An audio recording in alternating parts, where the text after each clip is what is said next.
Oop, oop, I just had a pop. What's up, you guys? Trying to make sure that I am live on YouTube. How's everybody doing today? Give me 1 second. This is always a process. I promise it's always a process. Even when I set it up, always a process. All right. Hey, Sonia, how are you? All right, I'm live. I'm live. I'm streaming. I'm recording. Got everything rocking and rolling. What's up, everybody? So, y'all, welcome back to my channel. I am Ali of Where's Ali. I am back in my humble abode after doing about another quick, I don't know, 7-day bus trip to another city here in Ecuador. And you out in these Mexico streets. I love it. I love it. So we're talking about, since you are a fellow nomader, if you're on, I don't know if you're out and literally out and about, but today I want to talk about nomading. Is nomading as easy or as fun as it looks? And I'm going to talk about something that just I've literally gotten like a ton of different pop-ups or whatever on YouTube about somebody that just died who is a world traveler. So I want to talk about some stuff. I was going to do a whole safety video, and I probably still will, but I'm going to touch on some of that in this video. So, you guys, I kind of been finding my way around this great big planet as much as I possibly can, and I've been in a find and seek and find, hide and find, I don't know, kind of um, new chapter, so to speak, and just redefining living, number one, and then redefining who I am based on me, not what someone else is defining, based on taking the time to figure that out, right?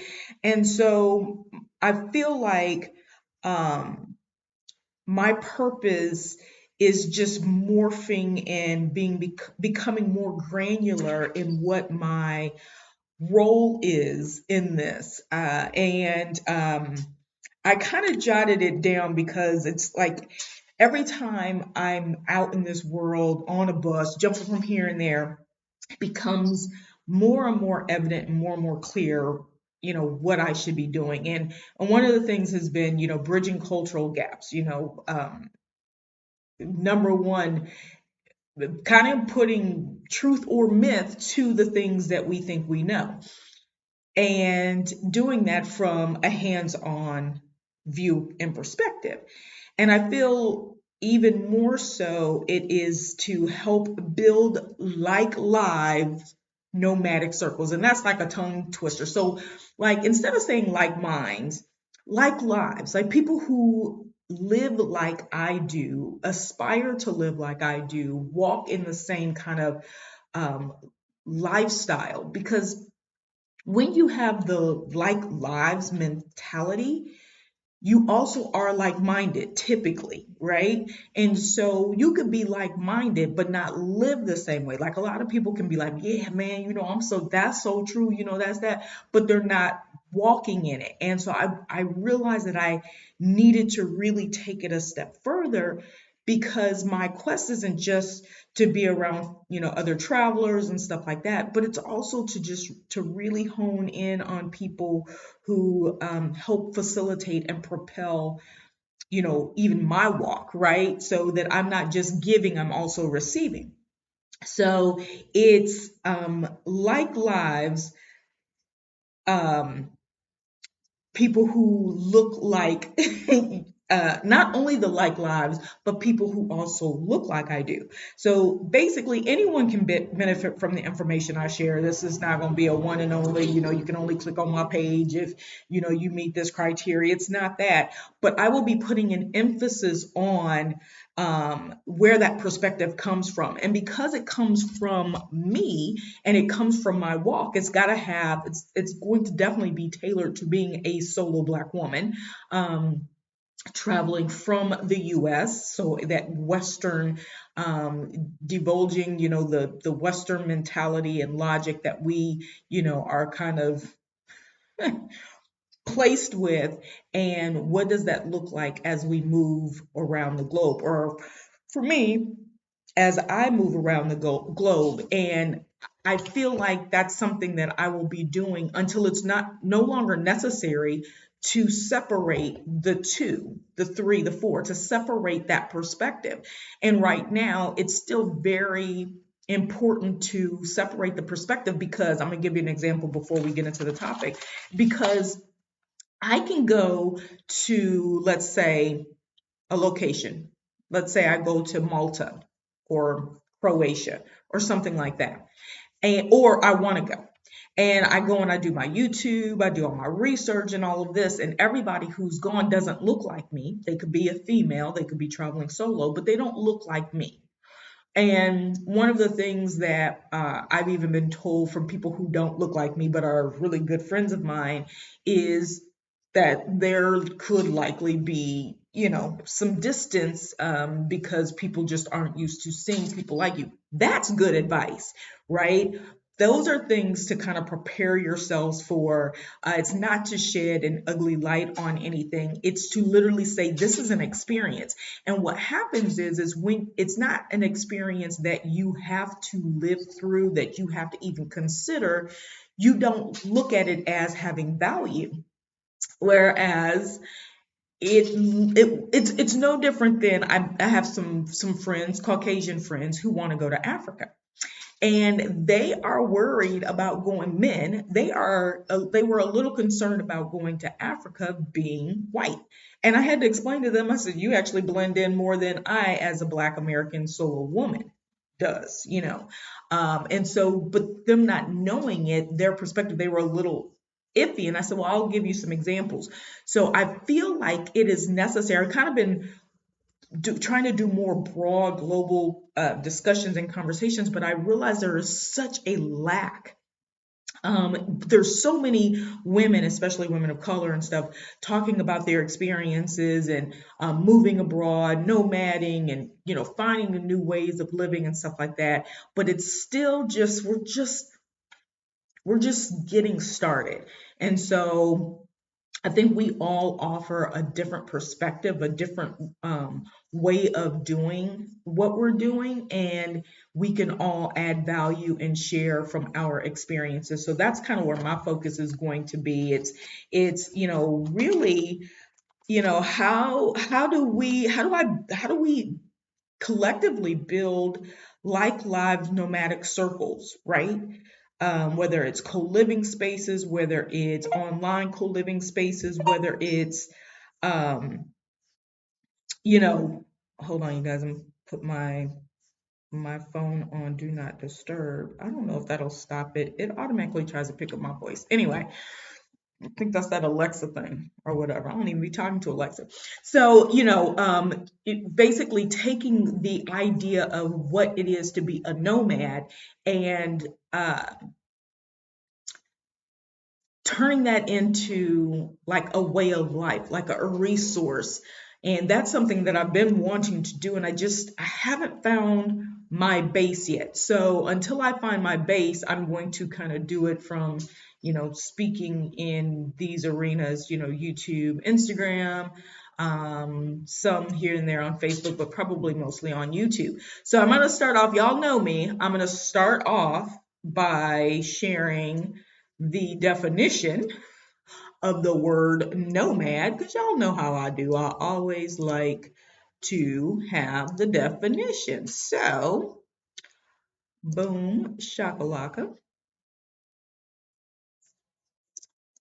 Let's go to our trusty friend, Google, because Google don't let us down, y'all. Google does not let us down. So we're going to dismiss and we are going to look up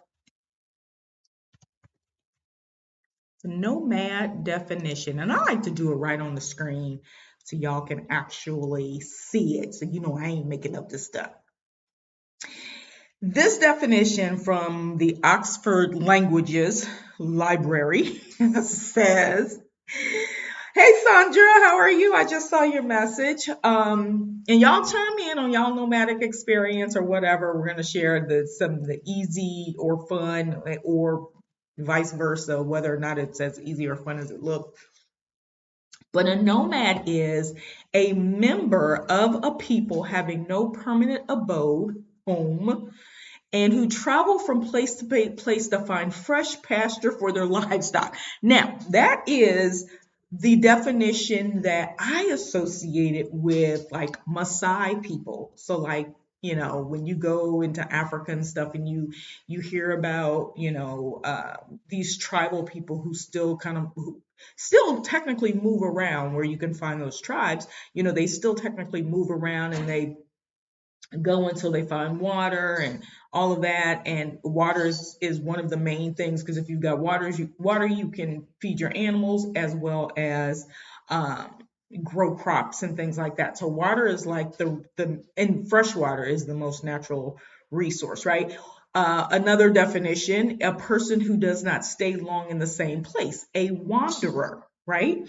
So I think a lot of times what happens is we get caught we hear, nomad, and people negatively, I think sometimes, um, associate, and I'm going to clarify this, they associate um, nomad with this negative connotation of you don't exist anywhere, you don't have anywhere to be. And it starts to sound like this thing called homelessness, right? And rightfully so, because isn't that ultimately what it is? It's basically homelessness. I have a good friend and she calls it home free. So there's multiple ways to look at this type of lifestyle, right? It doesn't have to have this negative connotation to it.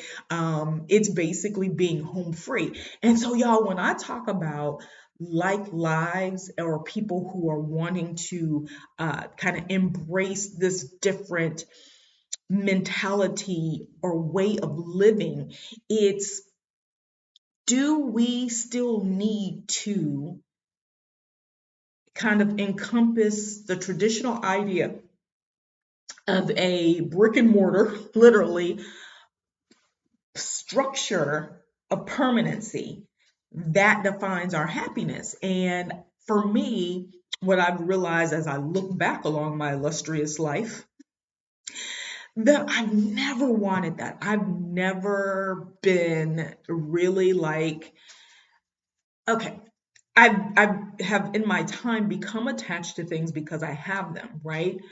But I've always had them, but always also wanted to move about, move around, all of that kind of thing. And I don't know that it really had a name 15, 16, 17 years ago. I don't know if we were really using the term nomad as like this illustrious, glorious, fun thing.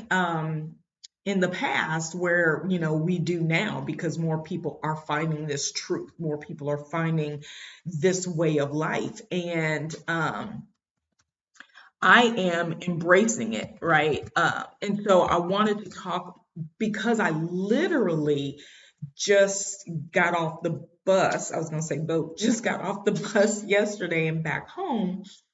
And I made the comment in a post about, so glad to be home because I literally, this last 7 days I was gone, I stayed in 3 places. And that is, as we get into, is nomading as fun and easy as it looks? Let's define fun and easy if we shall. I've always had wanderlust. I couldn't wait to drop all of my heavy belongings. Look, so, and Sandra, that's the thing. It's like, for me, and let me ask you guys that are out there, those considering nomading, digital nomading, or just nomading until you figure out your way, or those who are doing it, do you find that you want a base and from there you'll move around, or are you truly backpacking and picking up everything, and every time you go somewhere you're taking everything that you have, so everything has to fit in?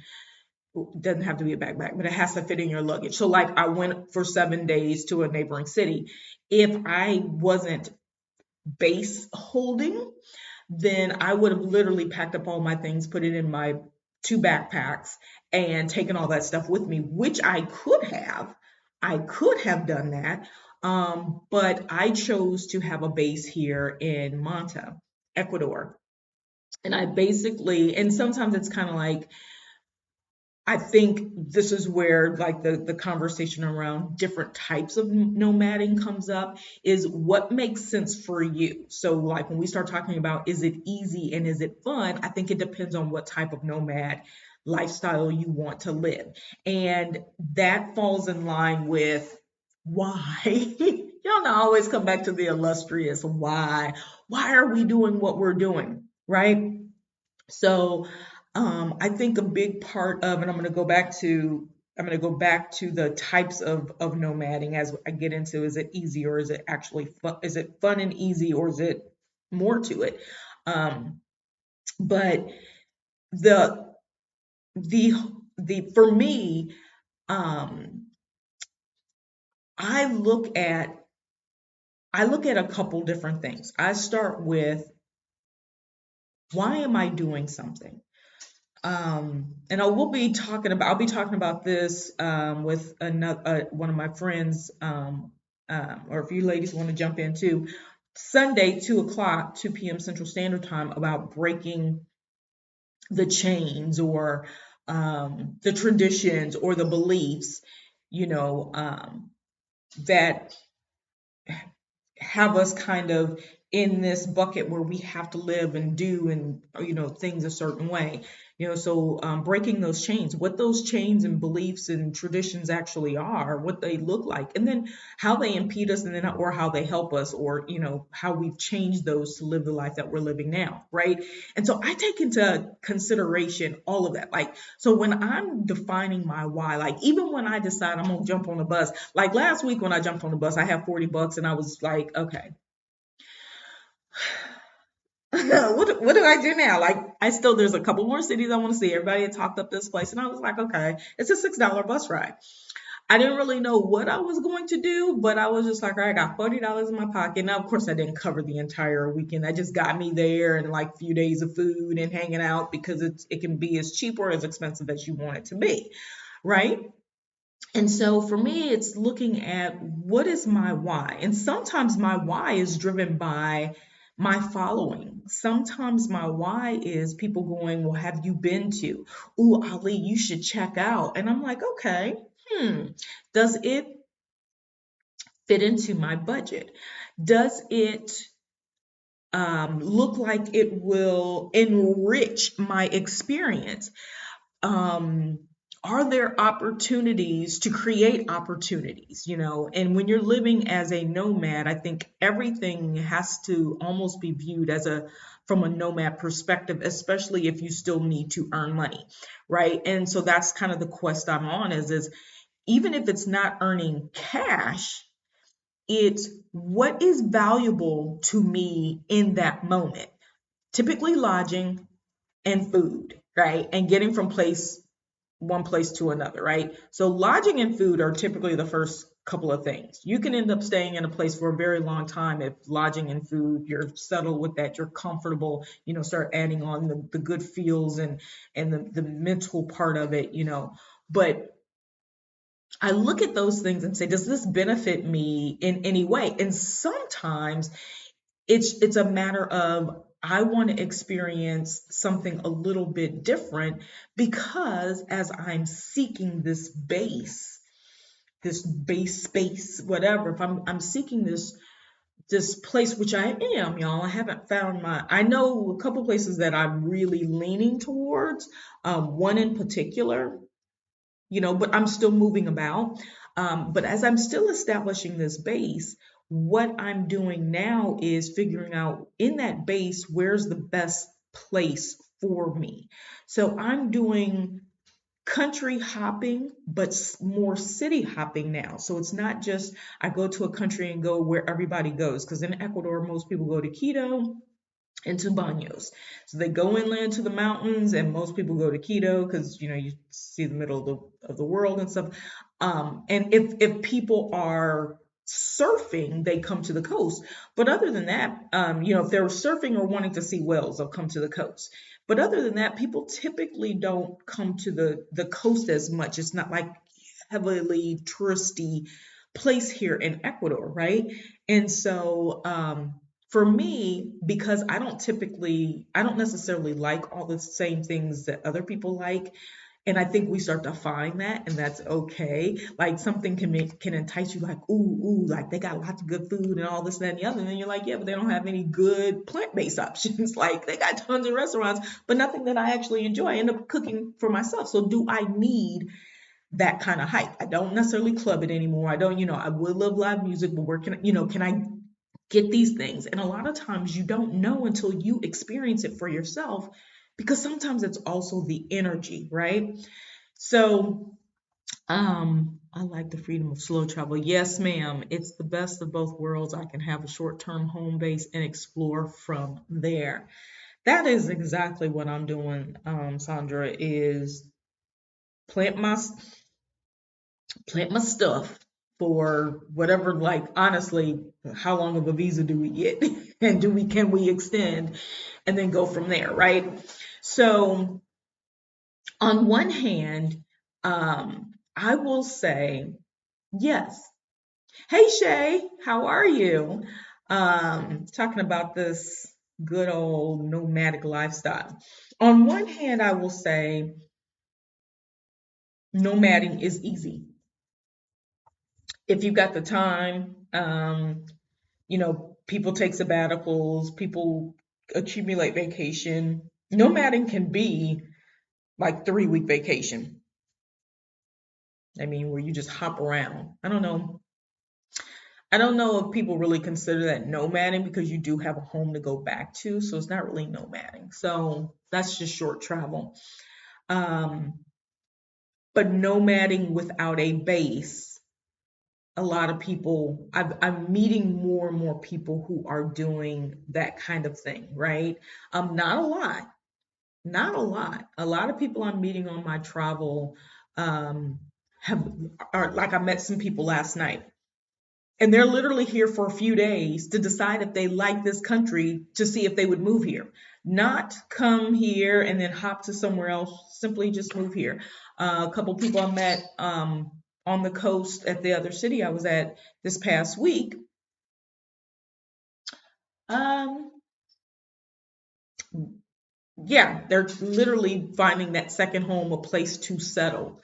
Not just vacation, but a place where they can, benefit financially from property ownership, and a place that they can come and reside in, right? So they're not talking about this type of lifestyle that I'm living. And I'm gonna tell you some pros and cons, right? So this is it's fun, and it's sometimes not easy, right? So it's fun to move around. It's fun to experience different places. It's fun to meet new people. It's fun to develop new skills, to make opportunity acquaintances, right? And sometimes you do that simply by meeting people, and then you have to scrutinize, yay or nay. Some of them can include accommodations. Some of them can include, well, you'll eat free if you work here. Different things like volunteer type things. If they're not associated with a site, they may just approach you on the street and say, hey, if you don't have accommodations and you're planning on staying here, if you don't mind working here in our street booth, just when people come up and ask questions, we'll let you stay for free. I had that offered to me. Like, why not, right? I already had a place booked for the next 3 or 4 days I was there, so it didn't, and I can't get my money back, so I wasn't going to turn down my good accommodations to go and, So, but those are things that you can have, right? So that's fun. You can experience different things. Add some things to your um, take it off my fear bucket list because I don't know how to do this. Can I do this? And you start to mark those things off of those limitations that you have. Now, the flip side is while you're having that fun and you're meeting people and all of that, that also can be stressful. So let's keep it real. It can be extremely stressful to move around place to place. Like somebody can say, I want to be nomadic. Like I want to travel and visit new places, but they're also stressed about it. I'm in a number of groups where women in general are wanting to travel, and they're wanting, maybe to do it solo, and they're just like, how do I even start? Like, how do I do this? How do I feel comfortable? How do I get out here and know that this is right for me? One of the things that I'm always going to go back to, I'm always going to advise is whatever you do, especially if you can plan it, is to make sure that you plan to get out. In the event that it is not what you expected, whether it doesn't feel right, whatever situation happens and something goes wrong, be sure that you can get out.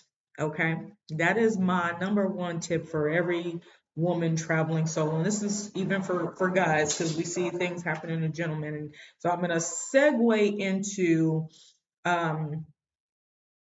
things that can happen to travelers. So this is going to just be my short spiel on this incident that just happened this month with apparently a well-known world traveler. I know he has a YouTube. I think he had a YouTube. But anyway, this person, the reason I think it popped up on my feed is because I've been researching Colombia as a place that I definitely like to check out. Hearing from other people, all of this, that, and the other. And I'm going to tell you guys, I'm not a person who immediately is ousted or, like I'm directed by fear. I'm out, sitting here and like, oh my God, I can't do that, because somebody said.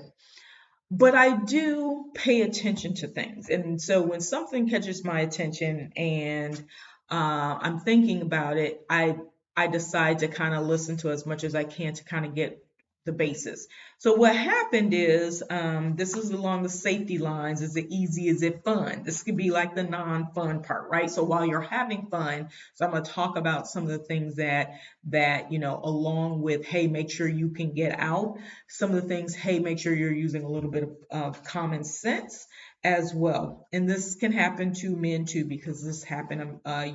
Traveler, well-known traveler. He went by the tag worldly traveler.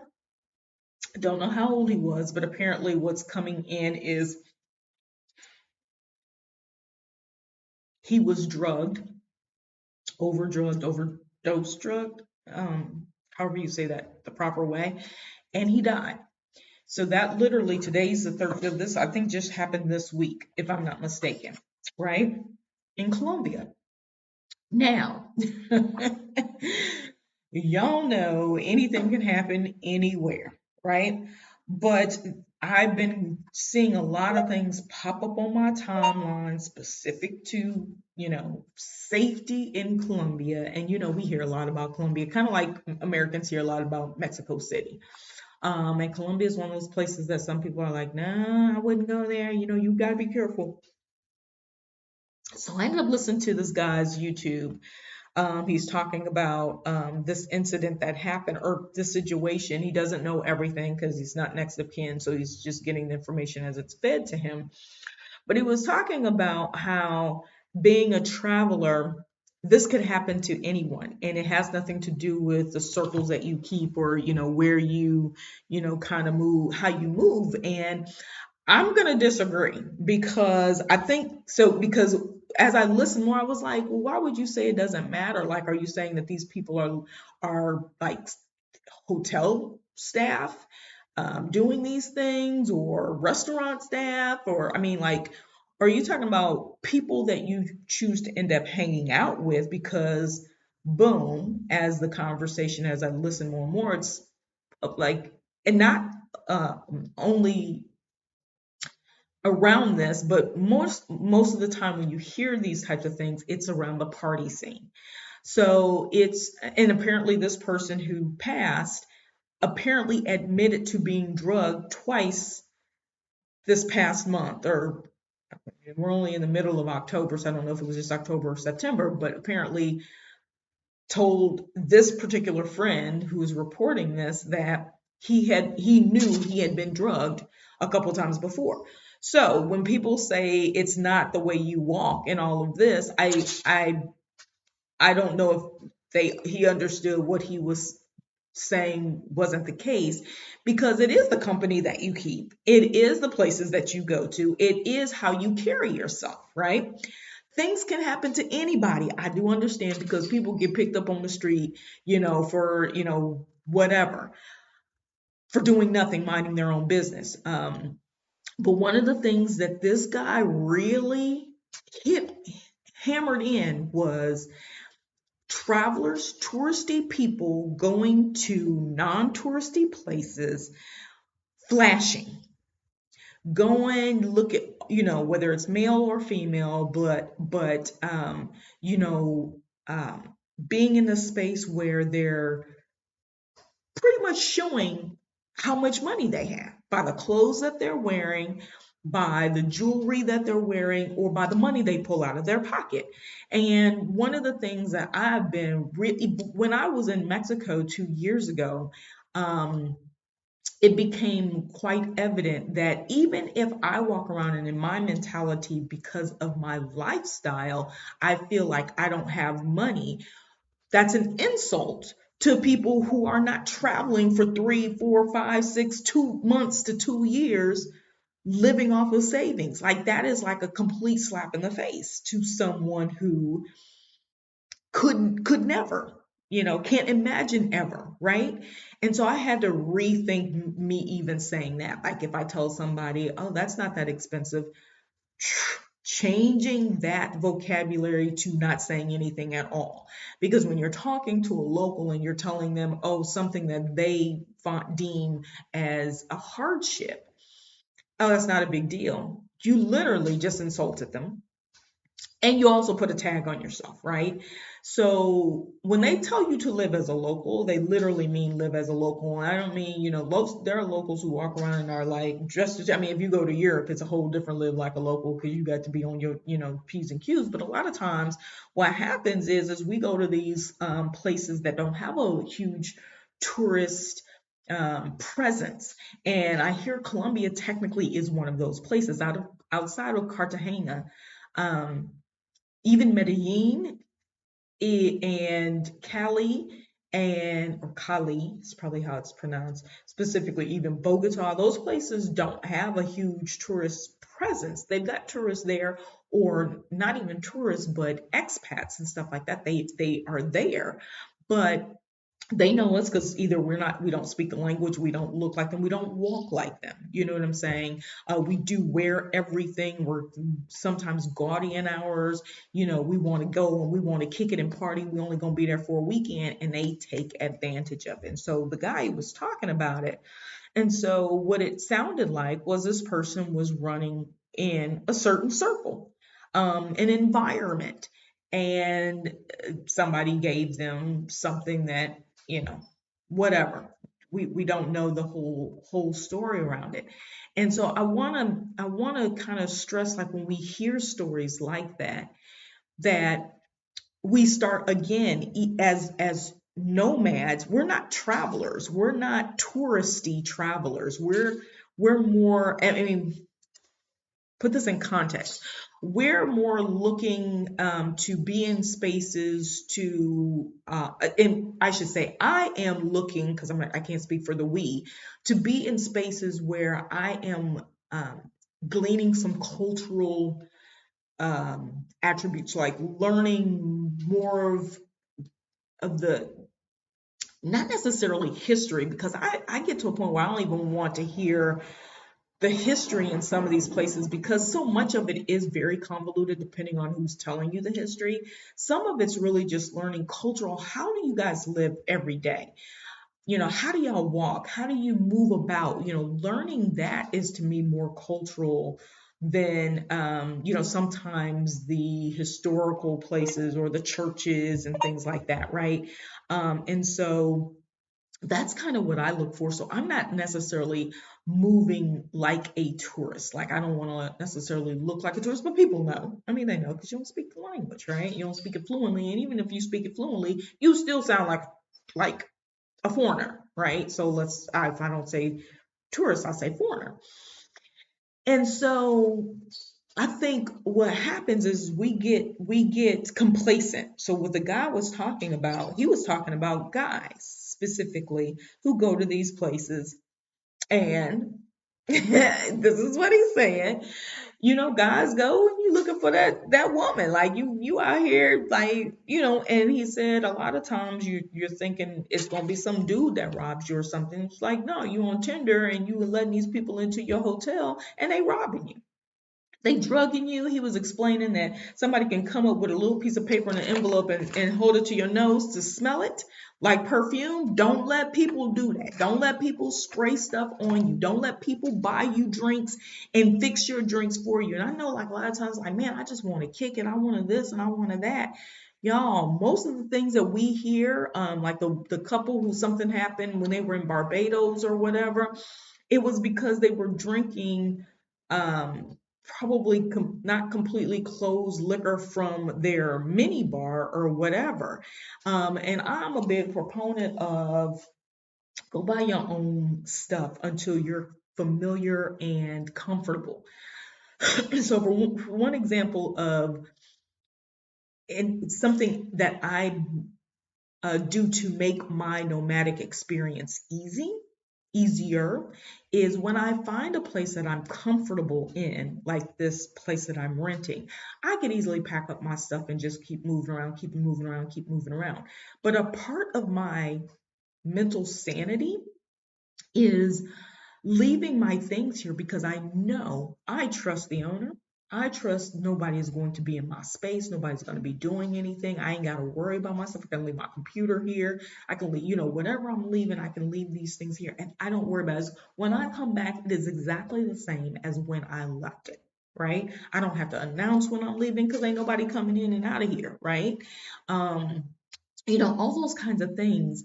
Or you can announce it if you know the people or whatever, and they're used to seeing you come and go, and you let them know. So that's one of the things that I do to make my nomadic travels, create some ease in my nomadic travels, is establish um, good connections and relationships with the places or the people that I'm staying with, those who are hosting me, so that I feel like I'm comfortable enough to leave my things, right? And so, anyway, as I just touch on that story just a little bit, it it I think it really, I don't know if it grabbed my attention so much because we always hear about negative stuff, negative stories, negative things that are happening.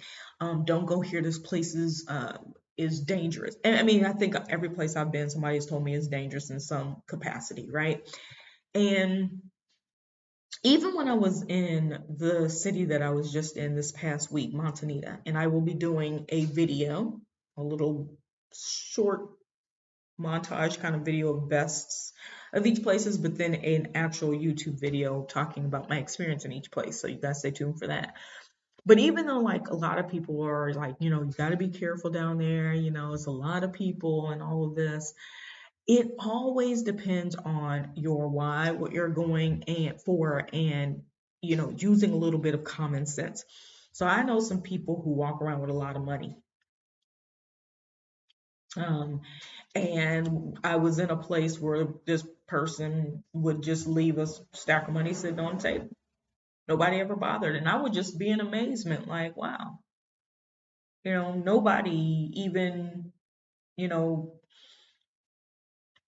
looks, and maybe they do from afar, I don't know. But you learn about, I was in the company of people who were very comfortable just being free and not worrying about um, people doing things. When we moved to a different area, they were like, okay, yeah, we don't do that, we pay more attention. But those are the things that they tell you not to do. So as solo women, the idea of us just traveling solo is could be seen as, a target or a negative thing. And it doesn't have to be. Like if you're going places, like when I have a video that I did when I was in Egypt, and just showing how you get, kind of bombarded on the streets, especially if you're by yourself, and even when you're not. When you're with tour guides, you get bombarded. So, I have tips on how to manage that even when you're with tour people, because even with your tour guides, like they have this certain mentality that they want you to spend money, and that's how they build relationships with the people that they have. Is I'll bring you so many people, yada yada. I guarantee you these people are going to spend money, stuff like that, right? But you can establish in the beginning, look, this is what it is. This is what I want. I don't want anything else. So don't, present me with those things. Otherwise, you're going to mess up your tip, right? And when you're traveling solo, like I am, more the nomad, like we aren't moving around in tour groups when we're in this nomadic space, right? We have to be more conscious, number one, as women. Are we going to a place that there's still oppressive rules for women that we need to be aware of, like in terms of how we dress? Obviously we've just seen some things happen in some countries around the head coverings and things like that. Even if it's a beautiful place, if I know that to be fact, and as a tourist, I don't think you probably are required to, but I think in a lot of places you're if we go to Dubai, I think in most places we got to be covered. Now if I don't agree with that and I don't want to do it, then I shouldn't go, right? Like, so the big thing is not putting this target on your back. To start, number one, and number two, identifying, two, three, four, identifying, kind of that comfort zone um, of what you're willing to comply with and what you aren't. And if you aren't willing to comply with cultural things that a place has, I really advise you go with a tour group.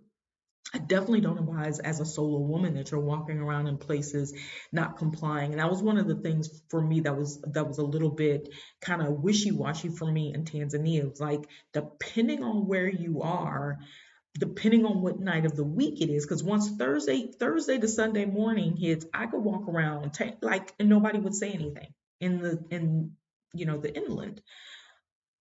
But if I did it Sunday afternoon through Thursday, it was, frowned upon.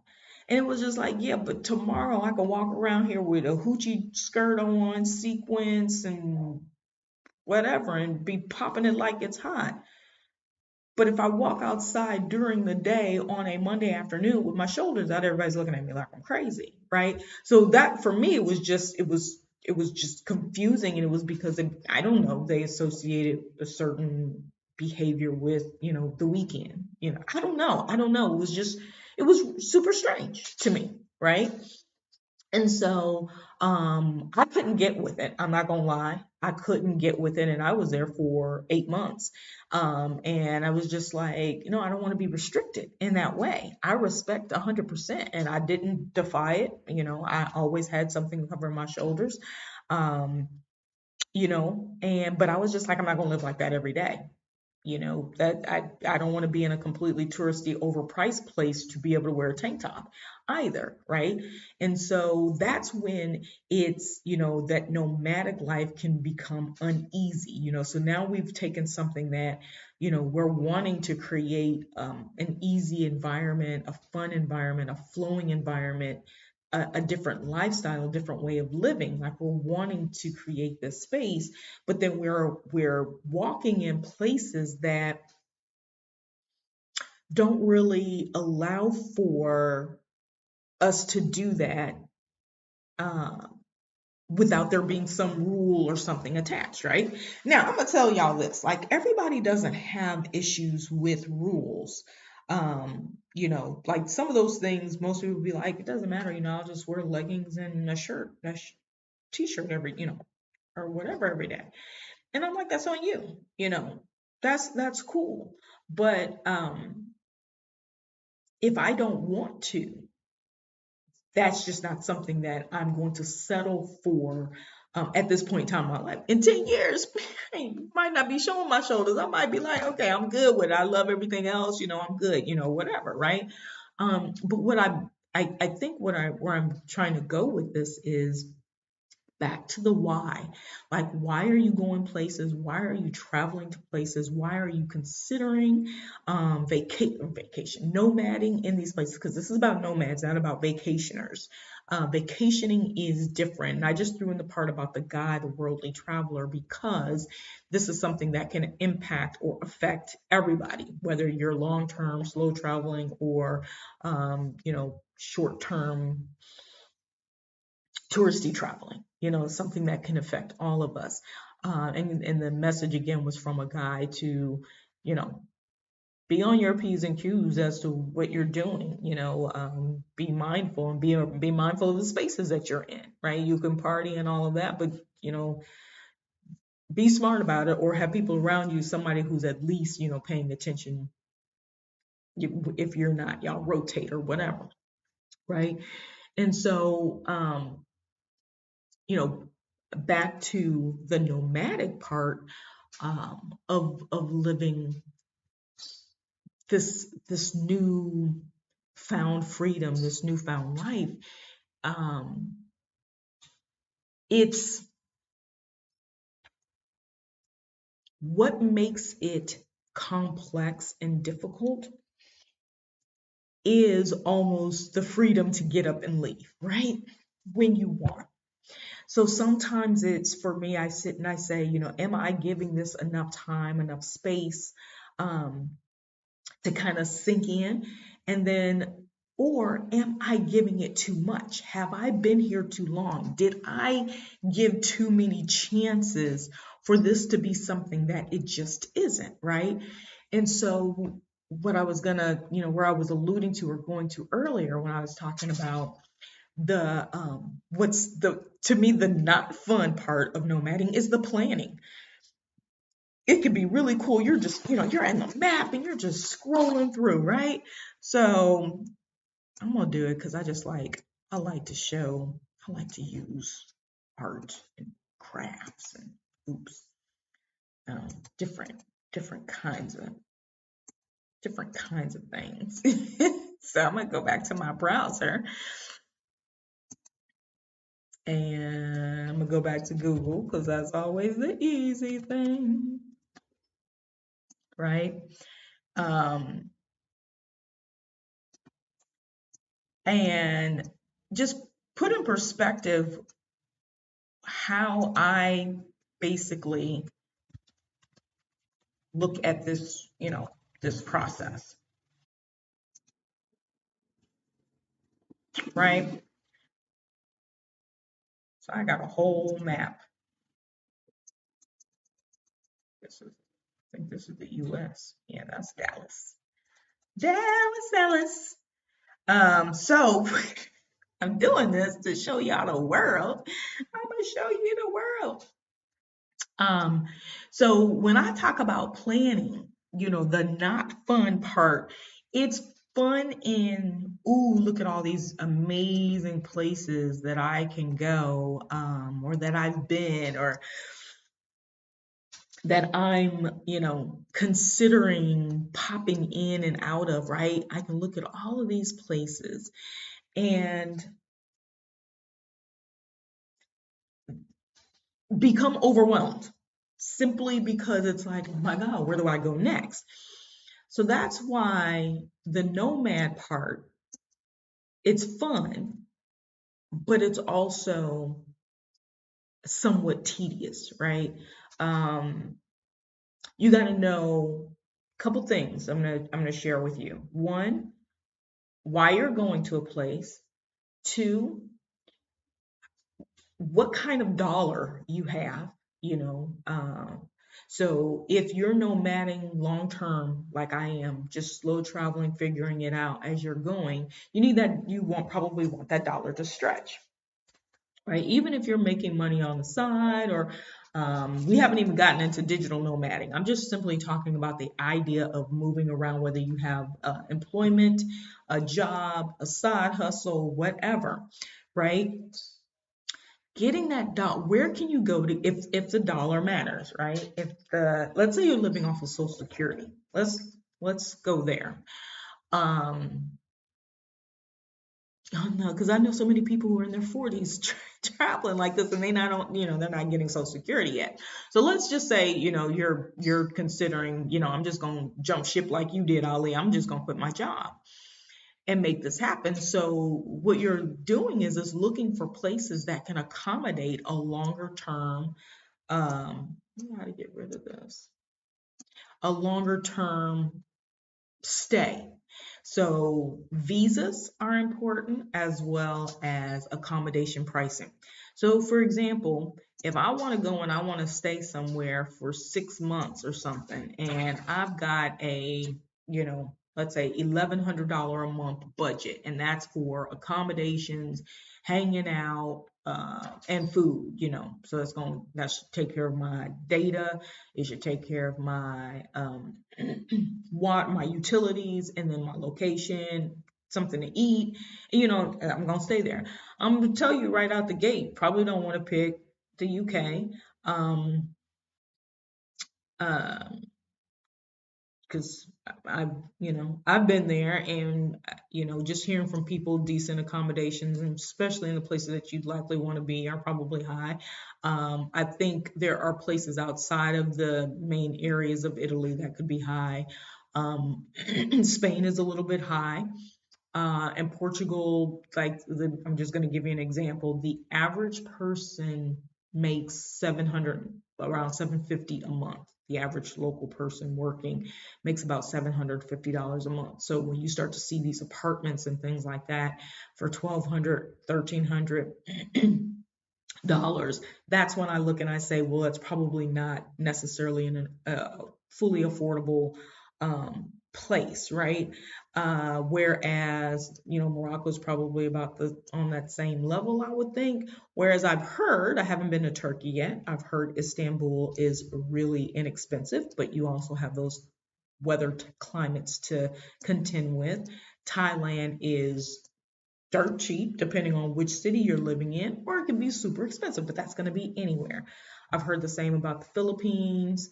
And then, of course, Bali is a great place. You could probably find some inexpensive things, but you're also going to have places that are high, right? Because it's super touristy. Even though COVID has hit, it's super touristy. So when you're like sitting here and you're like, okay, I can do this nomad thing, I just want to travel around, but you haven't really set your budget. Like, you haven't looked at how much money you can actually afford to spend every day. That takes the fun out, y'all. So that's when nomading is no longer fun, because now, let's say you had 20,000 for the year.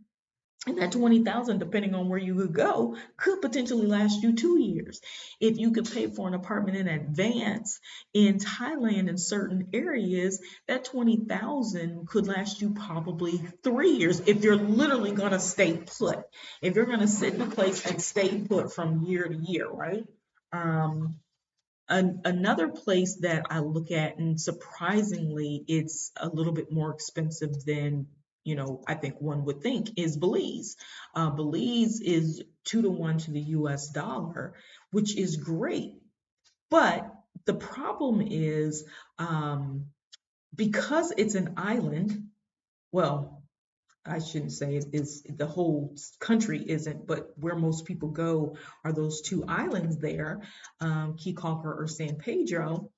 Because of that, it makes it more expensive, right? So a lot of people go here.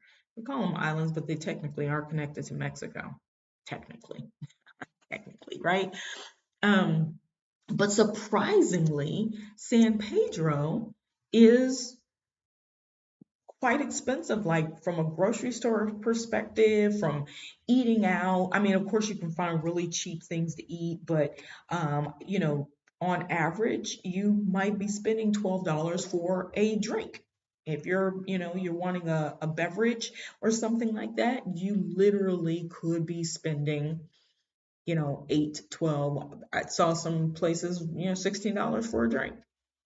And I was just like, wow, that's high. That's high to me.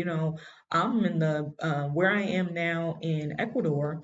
Most places, even if it's a high-end restaurant, their drinks are around, on average, $5. $5 for a handmade drink. Of course, you'll go places where they're more expensive, but a lot of times the food is a little bit more expensive. Than necessarily drinks, than the actual drinks are, or whatever. So those are, I mean, it's just like, what is the experience that you're looking for? So yes, it can be easy, it can be fun, but you also have to prepare for, okay, what am I doing next? Especially if you're nomading and you're not literally sitting in one place, right? So from Ecuador on, once I hit Colombia, Venezuela. I don't know. I don't know where I'm going here, but I'm in South America, and so I'd like to kind of explore a little bit more of South America. So in the planning stage, I have to look at which cities are seem comfortable. I've got a little bit of information from people directly. I've looked up online to see what the cost is, whether it's Airbnb, whether it's Booking.com or Agoda. Those are my go-tos, places that I look for accommodations. I've already kind of pre-booked something for a week in Colombia to see how I like the area.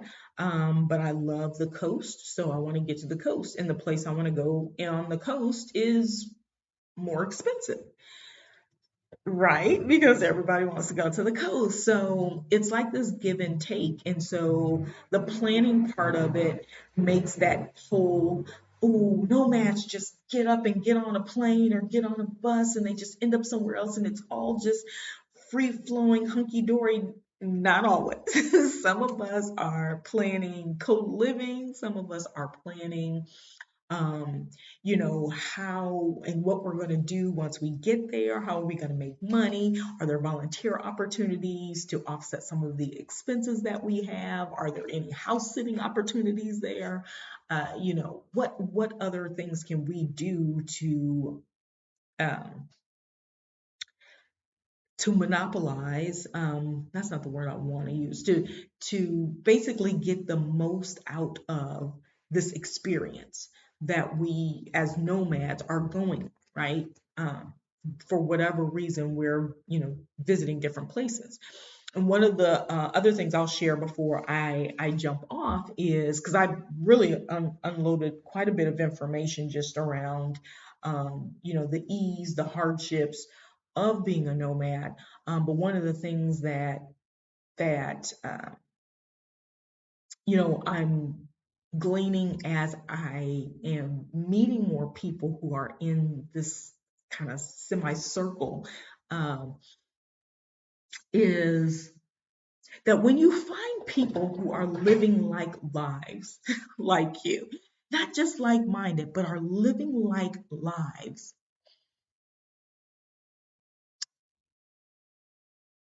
they start doing things that open up the door for you to think and go, oh, so I have a friend and he's got this month and next month planned, then he December through whenever it was open, right?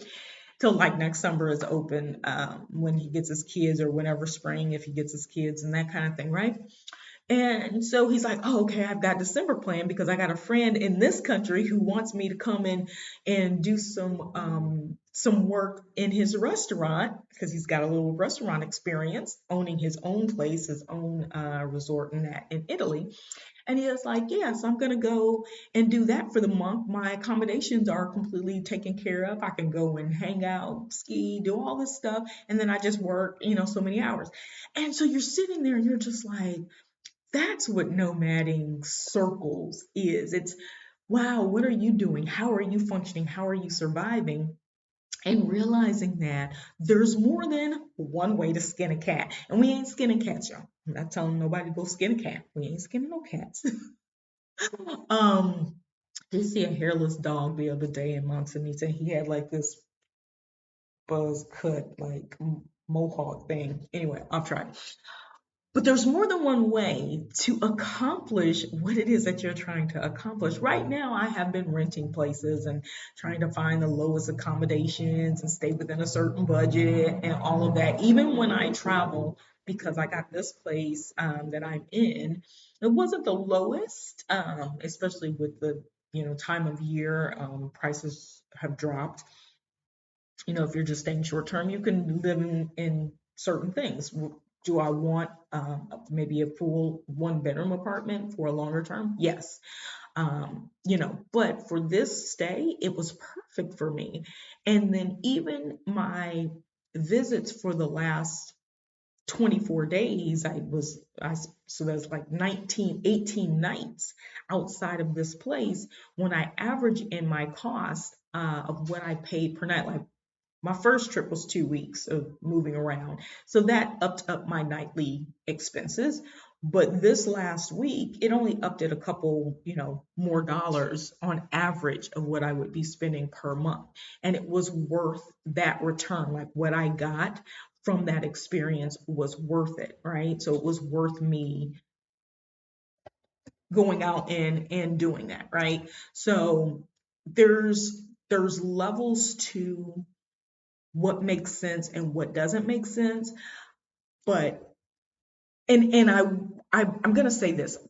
Unless I was moving around, I would not have met the people that I met, or I can't even say that I would have met similar people here. I ended up going to places where people are in and out. Buses are coming and going. You got backpackers in and out.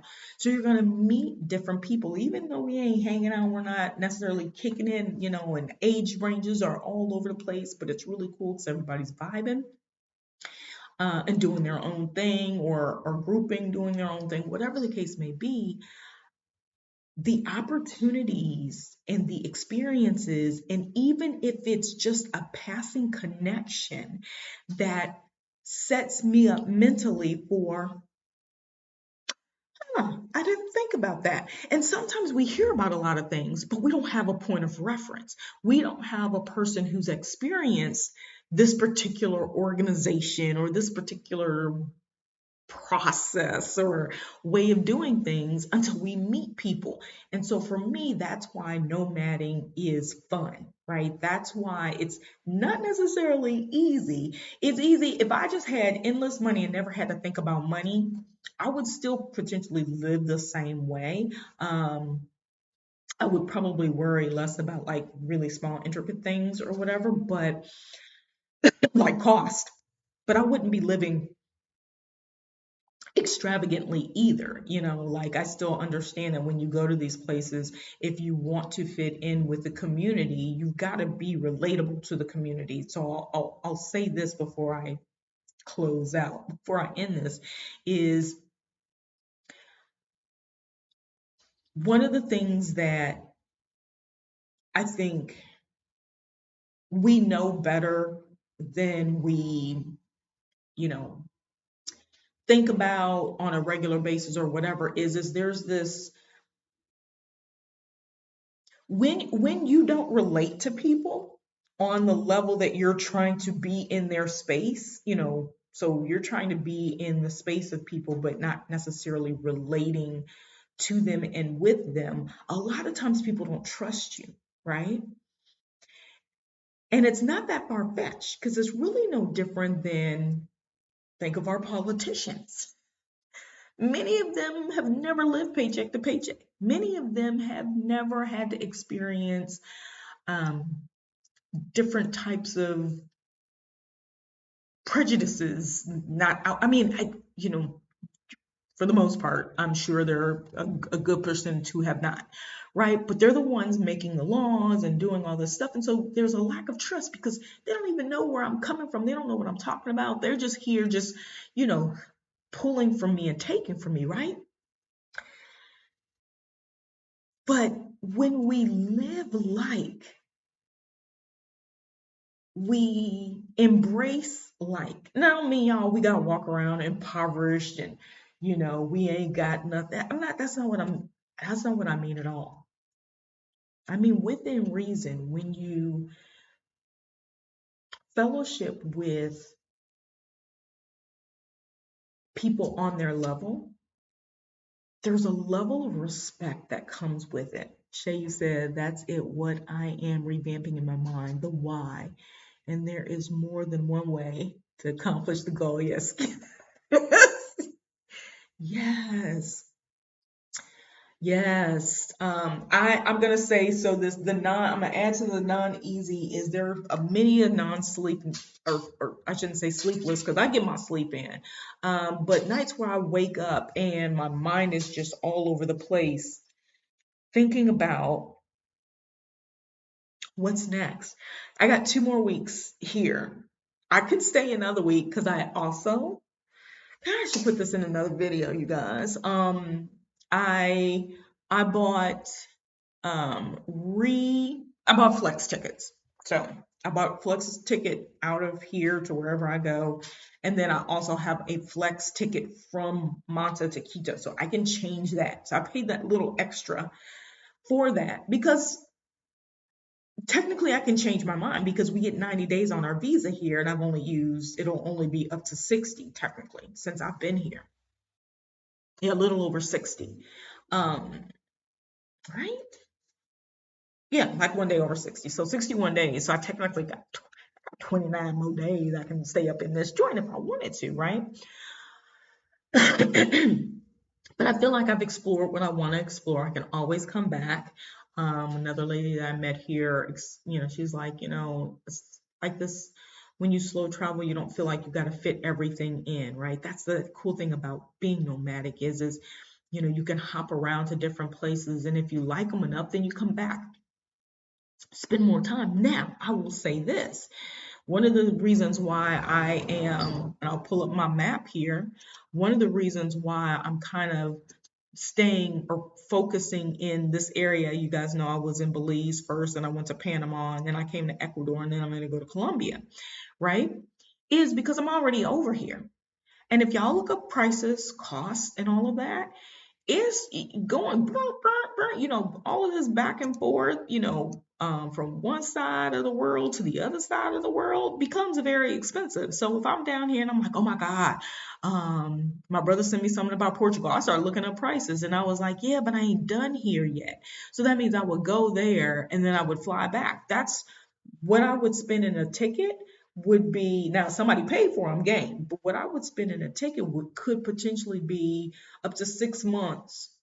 No, it wouldn't be that much. Let's say maybe there and back, it would probably be closer to 2 to 3 months of renting for a month in one of these cities for only a couple of days. And that's when I start looking at, what's the value for me? And most times when it comes to my brothers, we figure that out and, like, yeah, I got to go. But because now I'm in this game, like I'm in it, there is no turning back.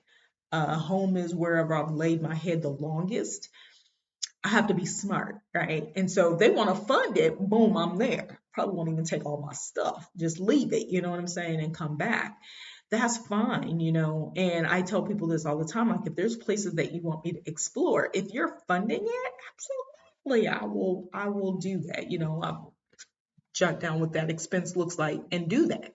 But otherwise, that's where my sleepless nights comes in. It's the planning. It's okay, am I enriched enough? Did I get what I needed to get from it? Did I leave something positive behind? Hopefully.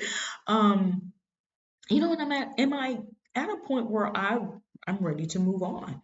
And that's kind of how I am embracing each day. So I know I got these next 2 weeks to figure out what I'm gonna do with my life. And talking to somebody yesterday, like opened up the door for me to go and stay in another city when I get to Colombia instead of going where I was going to go and automatically booking a month. He was like, he was talking about some place, and I was like, oh, what about this? And he was like, yeah, yeah. So I'm going to pick his brain and probably pay him to teach me a little bit of Spanish in 2 weeks because he speaks English really well. He understands me, and he's Ecuadorian. So he is native, real Spanish speaker. So that's another thing, another way that you can kind of take advantage. So if you want this nomadic experience to be funner, more funner, it's funner word, y'all. Funner. If you want the nomadic experience to be more fun and to have more ease as you're going through it, engulf yourself in the culture. Make connections with locals. It's not always easy. It's not, you only need one. I mean, honestly, you really only need one to start. And one thing I will tell you is when I walk around here and people see people come and hug me or call me from across the street, and they look, go, who is that? Well, we don't know who that is or whatever. Oh, she knows some people. That goes a long way in this world. I've learned that just in time, people who know you, even if the thing is they want to know you because you're foreign and you want to know them because they local, whatever. What's the give and take here, you guys? So connect with locals, but also spend time with people who are also going to propel you to be intentful with the things that you're wanting to be intentful with. Don't lose sight of your direction being directed by other people, right? That happens all too often. It happened to me when I was, the last year. I realized I was in a space and I was sitting in a space, and it wasn't really for me. It was because everything was great around the space and the people I was with. So it was like, was I doing it for me? I don't know, right? I don't think so in the end. So try to be intentful with what it is that you're doing and why you're doing it. um Allow yourself some grace, ladies. I do have a video on, you deserve a second chance. Allow yourself some grace because this is a lot of this is very new to us, especially as being Americans, especially as being Black American and Black American women doing this. We're just not as informed. Like, you can send as much information over, but and that's to say informed. We're not as experienced. Even though I've traveled a lot, this nomadic space, this long-term travel space, is still new. And it's because I wasn't raised like this. Our households weren't raised like this. Most of the people that I'm meeting from Europe and stuff, even though they lived in their households, I swear I'm gonna get off here. Even though they lived in their households and everything, most of them have experiences outside of their country for the last 20, 25 years. Like, they and their kids literally live somewhere away from home starting at 20, 21 years old, if not before then. Whether it's going to college somewhere else in another country, like, that's just a thing. It's like not a thing for somebody from Iceland to go to college in Italy, Switzerland, Sweden, the UK. It's not a thing.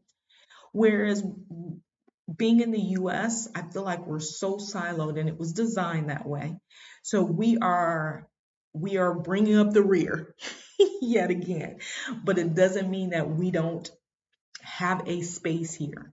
We are creating this space every single day that we get out here and do this, and we do it unapologetically. I'm stealing y'all names, Sonia. We're doing it unapologetically. We're doing it with less fear. Fear always looms around, but fear is an illusion when you are intentful, right? When you are steadfast in what you're doing, it's there because it's a feeling, but it's also an illusion if you are more steadfast in what you're trying to accomplish, right? I don't know if that makes sense or not, but I know what it means to me, because I'm almost, I have that inkling of, oh God, am I doing the right thing? Am I doing the right thing? And the answer for me is Okay, if it does not go well, can I get out? How quickly can I get out? Right? Can I turn around? I get to a place and be like, oh no, this is not the city for me. Yeah, look, where's the airport?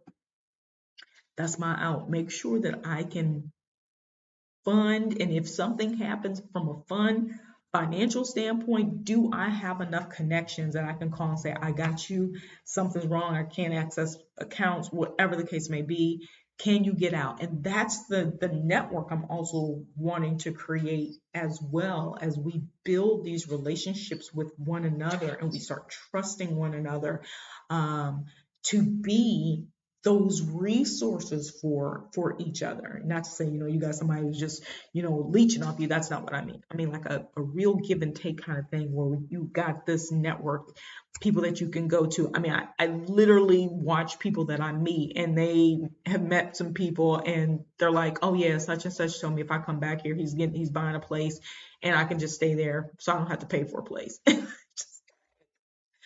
I don't have that yet. I don't have that yet. Now I aspire for that. I aspire to be able to move around. And in some instances, I ain't got to do nothing. I ain't got to take care of a dog or a cat. I ain't got to do anything, but I can stay in your place for free. You know, maybe the give and take is I take care of the place. Like somebody's there. You don't have to, whatever. Those are some of the things that I know exist, and I'm intentful about getting to those places until I figure out what it is that I'm going to ultimately do. So anyway, I hope that is helpful, because I um occasionally, more than occasionally, um, get the question around, do I enjoy being a nomad? Is it as easy as, man, I wish I could live your life. I wish I could this, I wish I could that. Tell me how. And I think a lot of times people aren't necessarily ready for what they've got to be intentful about in order to accomplish this, in order to do this. So that's what I'm gonna leave you guys with. I have so much more to share. Y'all, I'm trying to get more singly focused on my topics so that I don't necessarily cover 15 topics in one. I don't know how I can do. But I want you guys to mark your calendars for Sunday, 2 p.m. Central Standard Time, if you don't mind. If you don't mind, baby. Um, to join my talk about what am I talking about? Releasing the burdens, or not releasing, breaking the chains, traditional chains, traditional rules, guidelines and things, beliefs or whatever. What some of those traditions, rules, chains, patterns are that we have, and tools that we've used to break those, right? And then inevitably, what that has afforded us by being able to break those silent but deadly chains. What has that afforded us? So I'll be on for sure, myself and my good friend Joy, and yes, Eulalie, or Laylee. I know you gave me your nickname last time because I think I'll be saying it. I keep saying it wrong. Yeah, join in. Please share your thoughts for that talk on Sunday. Um, it's a constant one that we don't realize how much is holding us back. It's just, I talk to some people and I'm just trying to get to a point where I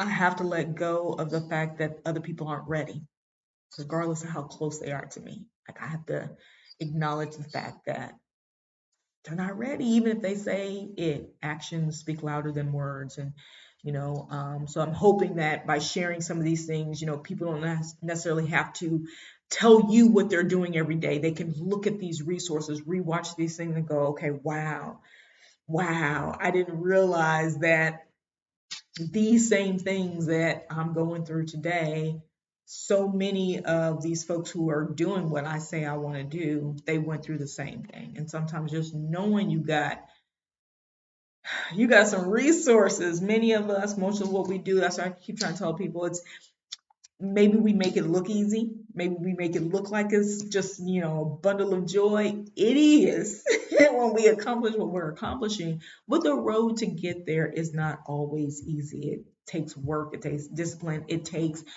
literally consistency and breaking the chains and the patterns that say you can't do this. So anyway, y'all, I'm gonna get out of here. Watch the replay, y'all. Help me get my hours up. If you guys haven't subscribed and clicked the little bell, please do so. I think I'm about 47 subscribers from my 1,000 mark. I know I got to post more and be more consistent for people to actually click, get the notification for me to pop up on a feed. That's the other thing, the little algorithms that they got. So I need to do more videos. So I'm going to try to be more consistent. Sunday, 2 p.m. Is kind of where I'm leaning right now until I get to another time zone that is like a 12-hour difference, and I'm not going to be up at 2 a.m. doing a video. So then, we'll change the time, or I'll pre-record and post the videos at the same time, you guys. So if you like that Sunday 2 p.m. time slot, 2 to 4 p.m., let me know. But that's kind of what I'm going with now, and when and where you'll see me, and then sporadically throughout, I'll be filling in gaps as things are brought to me to go ahead and speak on it. But in the short term, y'all, check out. I am going to be posting hopefully some little snippets, some 60-second travel things on some of the places that I have visited. I think I'm going to start with Belize, since I did Belize a couple months ago, and share the 2 places that I was there in Belize, some of the high points, cool places to go and stuff. So I'm going to do some short videos. Y'all can check those out on my travel tips in 60 seconds. Otherwise, I'm out of here, you guys. Thanks for always tuning in, for supporting me and giving me encouragement. Y'all creates the glue. Y'all help like when that glue get tacky and things start separating, you remind me why I'm here, experiencing what I'm experiencing, and that there are people who want to get this, information. So I appreciate you guys. I'm gonna get out of here. Y'all know the drill. Toodles and noodles, peace and hair grease.